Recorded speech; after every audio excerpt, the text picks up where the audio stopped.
আসসালামু আলাইকুম। হ্যালো শিক্ষার্থী বন্ধুরা, আজকে আমরা জানব জীবনের সফলতার অর্থ কী ইসলামিক দৃষ্টিকোণ থেকে। আমাদের বেসিক নলেজ যেটা প্রত্যেক মুসলিমকে জানা অপরিহার্য। চলুন জেনে নেই। প্রকৃতপক্ষে সফলতা হলো জাহান্নাম থেকে মুক্তি পেয়ে জান্নাতে যাওয়া। এটাই প্রকৃতপক্ষে সফলতা। আল্লাহ তাআলা কোরআনে অনেক জায়গায় এ বিষয়ে আলোচনা করেছেন। যারা জাহান্নাম থেকে মুক্তি পেয়ে জান্নাতে প্রবেশ করবে তারাই প্রকৃতপক্ষে সফল। ওকে, আমরা আজকে জানবো কিভাবে 3 tips for success in life. আমাদের প্রত্যেক মুসলিমকে বেসিক ইসলামিক জ্ঞান অর্জন করা জরুরি। এর জন্য আমাদের ফার্স্ট হলো চুজ ইয়োর গোল, অর্থাৎ আমাদের লক্ষ্য নির্বাচন করতে হবে। আমাদের লক্ষ্য শুধু দুনিয়াবি থাকলে চলবে না, আমাদের লক্ষ্য থাকা উচিত আখিরাতকে ফোকাস করে আমাদের দুনিয়াটা সাজাইতে হবে। ওকে, চলুন। ফার্স্ট আমাদের লক্ষ্য নির্বাচন করা।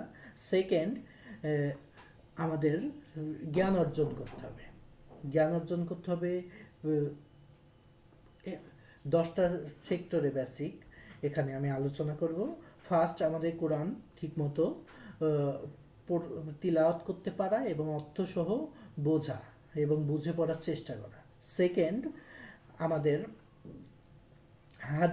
হাদিসের মধ্যে বেসিক যে হাদিসগুলো আছে, যেমন আমরা আর রাহিকুল মাকতুম পড়তে পারি, তারপর পরে নববীর 40টা হাদিস আছে, এগুলা পড়তে পারি। দেন অ্যাজ এ মুসলিম আমাদের অ্যারাবিক ল্যাঙ্গুয়েজটা প্রত্যেকের জানা জরুরি। আমরা ট্রাই করব অ্যারাবিক ল্যাঙ্গুয়েজটা অনলাইনে প্রচুর রিসোর্স আছে, এখান থেকে শিখে নিতে, অথবা অফলাইনে ঢাকাতে চিটাগাংয়ে সিবয় ইনস্টিটিউট আছে, এখান থেকে আমরা চাইলে শিখে নিতে পারি। চতুর্থত, সিরা অর্থাৎ রসুলের জীবনী আমাদের জানতে হবে।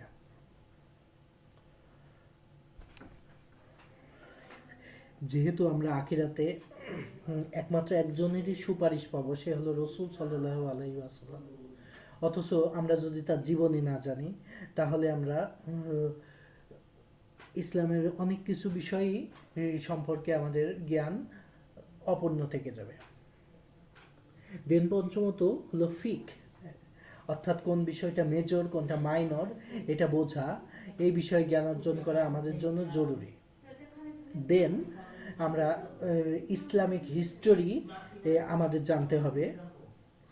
ইসলামিক হিস্টোরি যেমন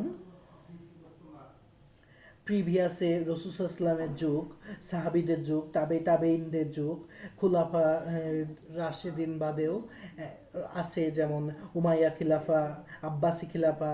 সম্পূর্ণ মুসলিমদের ইতিহাস সম্পর্কে আমাদের অবশ্যই জানতে হবে।